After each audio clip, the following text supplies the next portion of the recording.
Bonjour, nous sommes le mercredi 15 mai 2019 et dans quelques jours, vous ferez l'expérience suivante. Vous promènerez dans la rue et vous croiserez par hasard un ami ou une amie à vous et cette personne vous dira mais qu'est-ce que c'est que ce sourire qui illumine ton visage? Et là vous répondrez c'est que je viens de terminer la lecture d'un livre de Paul Jorion.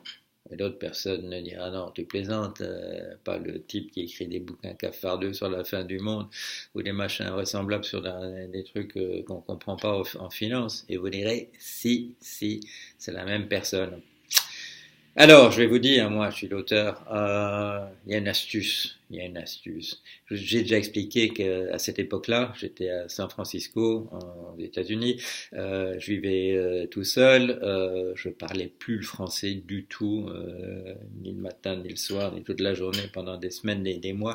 Et je me suis dit un jour, en voyant que je ne pouvais plus bavarder avec mes enfants au téléphone, que je bredouillais, que j'allais écrire quelque chose. Et là, j'ai écrit deux livres. Le premier s'appelle 17 portraits de femmes, et vous l'avez pas encore vu. Et l'autre s'appelle Mes vacances à Morobé.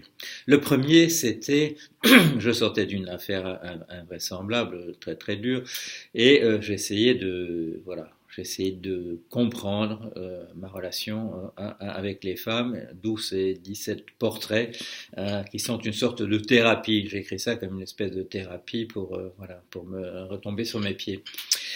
Et l'autre, le suivant, Mes vacances à Morobé, ça c'était quelque chose que j'ai écrit, je le dirais maintenant, c'était pas comme ça que je l'ai compris au moment même, mais maintenant je le vois, j'ai écrit quelque chose pour réapprendre à sourire. Et je crois que ça marche parce que, je vous l'ai expliqué, un auteur en général passe pas son temps à relire ses propres livres parce qu'il sait comment c'est écrit, hein, il ou elle.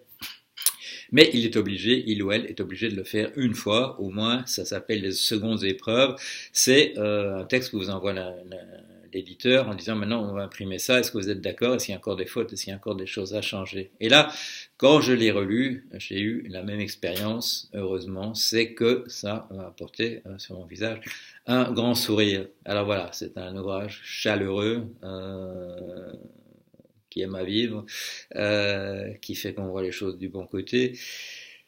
Par les temps qui courent, c'est surtout si vous avez regardé ma vidéo d'hier, c'est pas donné d'avance. J'espère que les gens le liront et j'espère que voilà que ça illuminera et que ça nous réconciliera un peu tous avec la vie qu'on a et ça donnera aussi du courage, voilà, de nous battre pour que ce soit à nouveau meilleur que ce n'est en ce moment. Allez, à bientôt.